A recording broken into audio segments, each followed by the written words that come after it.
Hey guys, Teresa here. Welcome back to my channel, Lost My Thread.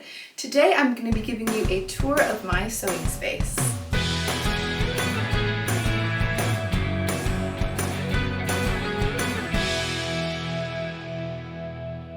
For anybody who is new around here, like I said at the beginning, my name's Teresa. I was born and raised in Chicago in the US, but I live in London, England. I live in a small one-bedroom apartment with my husband, and this is the room where all of the creativity happens. So this is actually a shared space. Me and my husband both use it. My main creative outlet is sewing, specifically garment sewing, but I do dabble in other crafts. I've been getting into my knitting. I've done some quilting, other just handcrafts over the years, but this is where all of that stuff takes place. Now I do want to do a bit of a pan around just to show you what the room looks like and what I'm looking at. Obviously you're seeing my area, my sewing area, but there's all kinds of other creative things that go on in this room. Obviously music is a big part of it. That's my husband's main creative activity.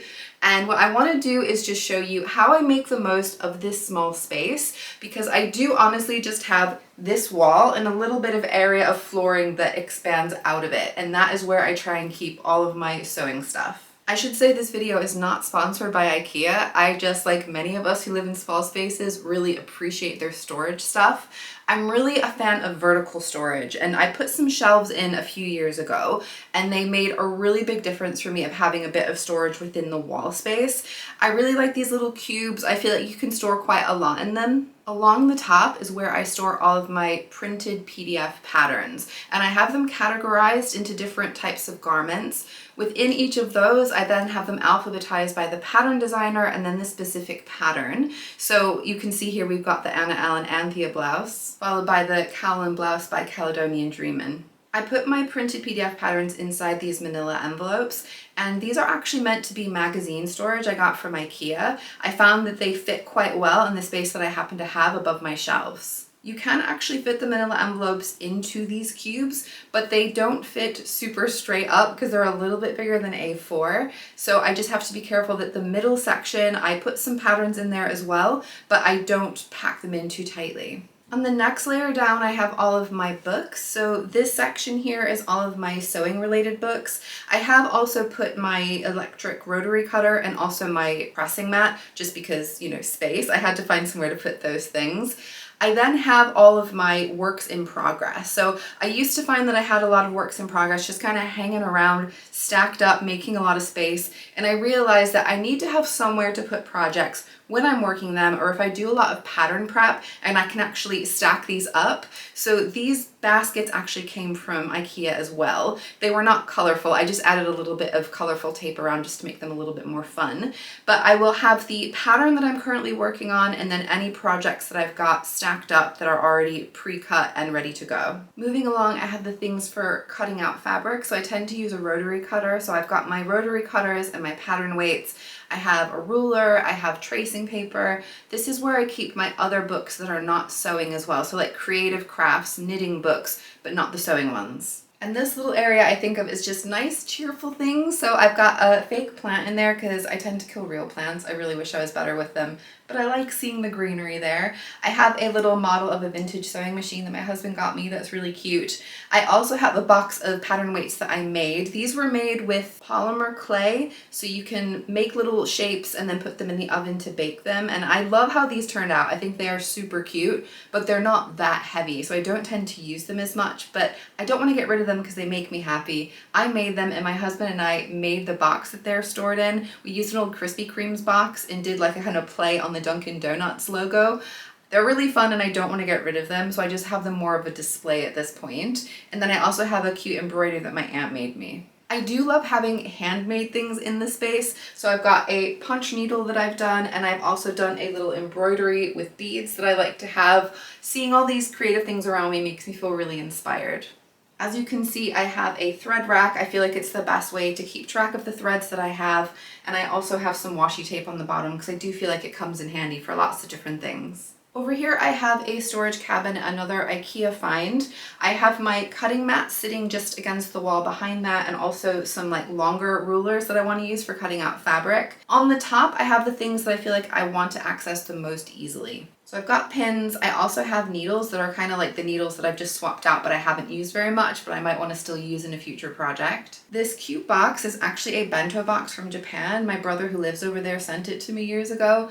I use the top section for spare sewing machine needles, and the bottom is where I put different sewing feet that I tend to not use that often. And I also keep my bobbins here in this stack of bowls. I like to have little bowls around, so I put my sewing clips in there if I'm using sewing clips. I also just put my thread ends in there. I feel like you could never have too many little bowls.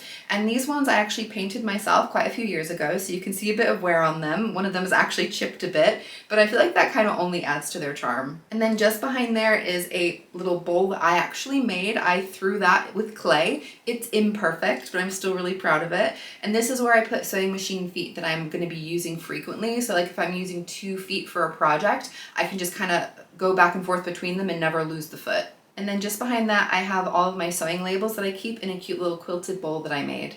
This sewing box came from the Fabric Godmother Advent Calendar in December. It is really useful and I feel like I've made the most of the storage. It's been really handy to have it, but it doesn't feel super me. I feel like I would probably prefer to have maybe a wooden box, a vintage sewing box, so I will keep my eyes peeled for something like that, but this is working really well in the short term. So in the top are the things that I feel like I'm the most likely to be reaching for the most often. So I have my seam ripper, my seam gauge, I've got tape measure, hand sewing needle, point turner. Underneath the top section are things that I do tend to reach for more often, but not quite so often. So I have my sewing clips, which I use for certain types of fabrics and projects. I also have all of my buttons. So I have them divided up into 2 different T tins.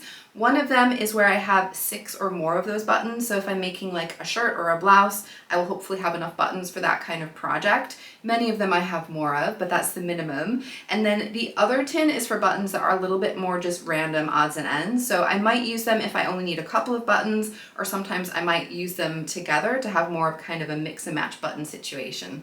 I have this cute little container that a friend got from me in Mexico, and in here is where I keep all of my safety pins. And then in the top drawer are things that I also want easy access to. So I have a whole section for my hand sewing things. I have some duplicates, but also odds and ends of sewing tools that I might use. I have all of my marking tools together, all of my cutting tools together. So my different kinds of scissors, my chisel for cutting out buttonholes. Behind that I have my bias binding maker. I have another tin that I use for just little small bits of thread that are left on the spools, because those are really great for making muslins, or if you want to use an intentionally contrasting thread so that you can take it out later, particularly for like hand basting. This is also where I keep my various rotary cutter blades, and I have a smaller T tin that I use for the used blades, so that way they're not going to be anywhere dangerous, and I will dispose of those when it's full. I also have an old Tic Tac box that I use for broken or bent or used up sewing machine needles and pins. In the next drawer, I keep all of my elastics and all of my interfacing. I feel like these are both things that,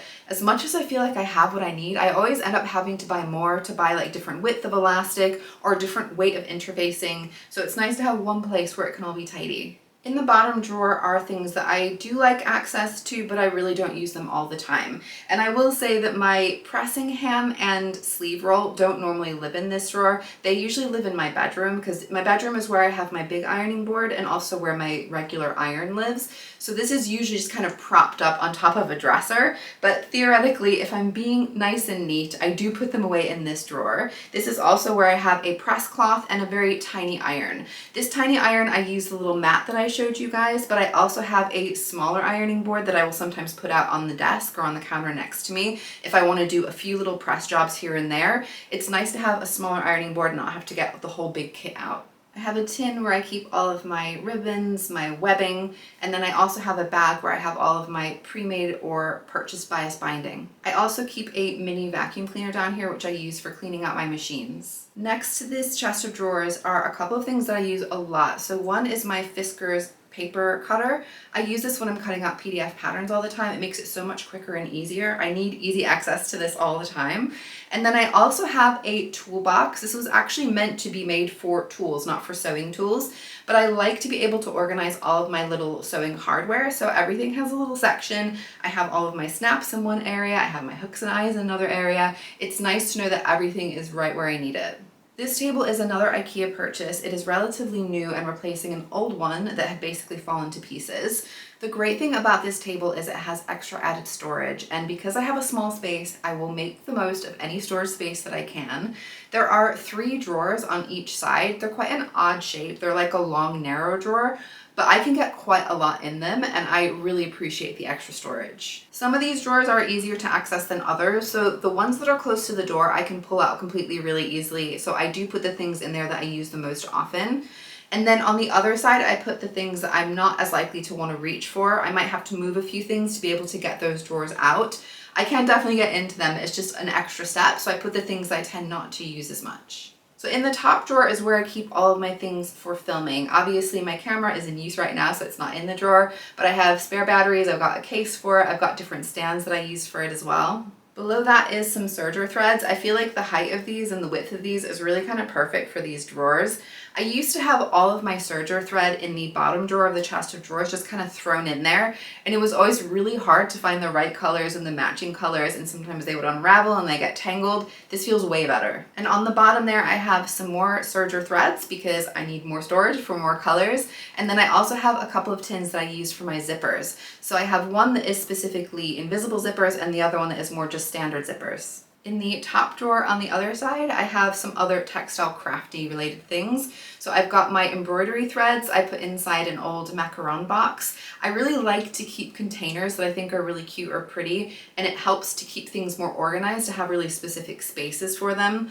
Underneath I have, this is just basically like, if I'm gonna make a mess or think I might make a mess, I can put this old sheet down. But I also have some other embroidery things. I've got some punch needle things in here. I've got some quilting things. So I've got my quilting spray and my quilting safety pins. Beneath that are garment sewing items, but things that I tend not to need as often. So I have this little tiny anvil that I have if I'm going to be wanting to hammer in some hardware. I also have this cute little pouch that my niece made me. This is hand sewn by my niece out of felt. You can probably get the up theme, which I thought was really cute. Inside here is where I keep my Mariflex thread, my stretch thread, because I don't want to get it confused with my regular thread, so it's nice to have a space for that. I also have some cuffing in here as well. And the bottom drawer is stuff for my sewing machines. So it's my sewing machine manuals and then also any little extra tools that came with them. And this table, of course, does fold out for me to be able to use it. You could theoretically fold out both sides, but as you can probably tell, I just do not have the space in this room to be able to fold it out completely. But folding out half works really well. I can have both of my machines out. So there is a leg that comes around and just gets locked into place. This is, I would say, a pretty easy table to open and close, but it's definitely very heavy. So I really wouldn't want to be moving it around the space. It tends to live where it lives. Theoretically, I can have my sewing machine set up on one side of the table, and then I could swing around to the other side of the table and use my serger. But in reality, I tend to just sit kind of straight forward facing the orange wall here, and I tend to just kind of pull one back and forward to use them. When I got this table, I was a little bit worried to see how it was going to work, particularly with my serger, because it can get a little bit wobbly. It's a heavy piece of kit, but actually it works really well. And I have just one leg propping this up to secure it. My last table had 2 legs that crisscross, but it was actually a lot more wobbly than this one, so it feels very secure. And of course, here I have my 2 sewing machines that I use all the time. So my sewing machine is a Janome 360 DC. This machine is an absolute workhorse. I really do love it. I feel like it's just such a versatile machine. I can sew lightweight things, stretch fabrics, heavyweight things. I've quilted on it. It's good for buttonholes. It's good for shirring. Honestly, it's just such a great all-rounder machine, and it's more of like a mid-price. It's not a super expensive one. I have recently upgraded my serger though, and that is kind of my pride and joy. This is the Baby Lock Victory. It is an air threading sewing machine. I cannot tell you guys how happy it makes me to be able to change the threads on here and not have a battle with it. It's actually really fun and satisfying to change the threads. I know it sounds really silly, but when you have battled with changing serger threads and you felt like you're doing it perfectly and then it still doesn't work and you have to do it all over again, not only does it have air threader for the loopers, but it also has an automatic needle threader for the needles. Honestly, it is just such a dream to use. I cannot recommend this machine enough. It is an expensive machine. It is an investment, but I feel like it is bringing me so much joy, and I am so much happier to change serger thread to get the right color to match my project. It just makes me very happy to have it. I hope you guys enjoyed getting a little peek into my sewing space and that it gave you some good storage suggestions. I'm always really curious to hear what you guys are doing for your sewing storage. If you are doing anything differently, if you have any other ideas, things that I might not have thought about, maybe some unlikely, unexpected ways to store your sewing things, definitely let me know in the comments down below. Thank you so much for watching, guys. Please do give me a thumbs up if you enjoyed my video. Make sure you're subscribed to my channel if you want to see the things that I make and create in this space, and I'll see you guys very soon. Bye!